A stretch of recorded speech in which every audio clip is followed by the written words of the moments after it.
ଲାଲୁଆ ଓ ଲାଡୁର ଲୋଭ। ପ୍ରସ୍ତାବନା ଏକଥା ଗୋटे ସୁନ୍ଦର ଗାଁ, ବରଗାଁ।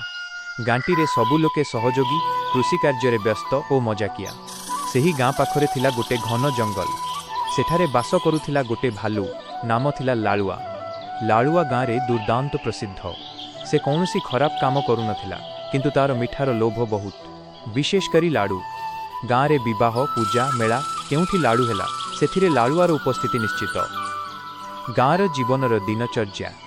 ବରଗାଁର ଲୋକମାନେ ପ୍ରଭାତେ କୃଷିକାମ କରୁଥିଲେ, ପିଲାମାନେ ପାଠଶାଳାକୁ ଯାଉଥିଲେ, ବୁଢ଼ାମାନେ ଗଛ ତଳେ ବସି କାହାଣୀ କହୁଥିଲେ। ଗାଁର ମୁଖିଆ ହେଲେ ଗୋପୀ କକା। ସେ ବହୁତ ବୁଦ୍ଧିମାନ, କିନ୍ତୁ ମଜାକ କରିବାରେ ବଡ଼ ପ୍ରବୀଣ। ପିଲାମାନେ ସବୁବେଳେ କାର୍ଟୁନ ଷ୍ଟାଇଲରେ ମଜାକୁଥିଲେ।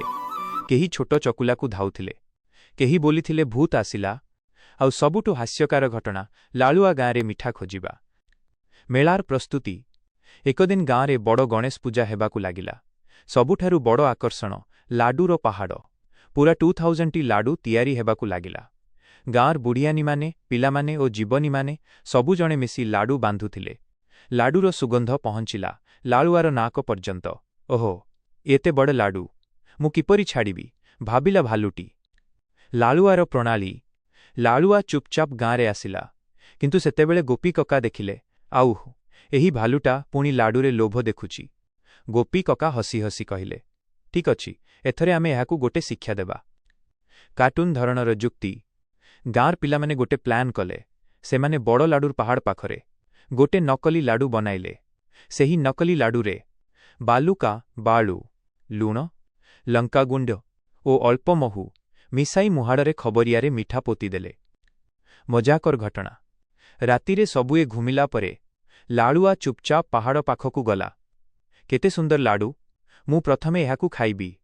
ସେ ନକଲି ଲାଡୁଟିକୁ ଗୋଡ଼ାଗୋଡ଼ି ଖାଇଦେଲା, କିନ୍ତୁ ମୁହଁରେ ଲୁଣ, ଆଖିରେ ଲଙ୍କା, ଗଳାରେ ବାଳୁ। ଆଉ ହୋ, ପାଣି, ପାଣି, ଚିତ୍କାର କଲା ଲାଳୁଆ। ଗାଁର ଲୋକଙ୍କ ହସାହସି।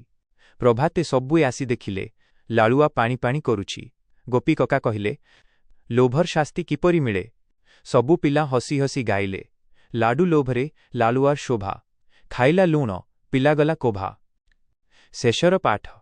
ଲାଳୁଆ ନାକୁଟିଆ ସ୍ୱରରେ କହିଲା, ମୋତେ କ୍ଷମା କର।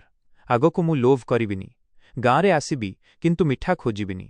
ତୁମ ସହିତ କ୍ରୀଡ଼ା କରିବି, କାମରେ ସାହାଯ୍ୟ କରିବି। ଗାଁ ଲୋକେ ହସି ହସି କହିଲେ, ଠିକ୍ ଅଛି ଲାଳୁଆ, ତୁମେ ଆମର ମିତ୍ର। ସେଇ ଦିନରୁ ଲାଳୁଆ ଗାଁର ପିଲାଙ୍କ କାର୍ଟୁନ ହିରୋ ହେଲା। ସବୁବେଳେ ଗାଁରେ ଖେଳ, ହାସ୍ୟ, ମଜାକରେ ଅଂଶଗ୍ରହଣ କରିଲା।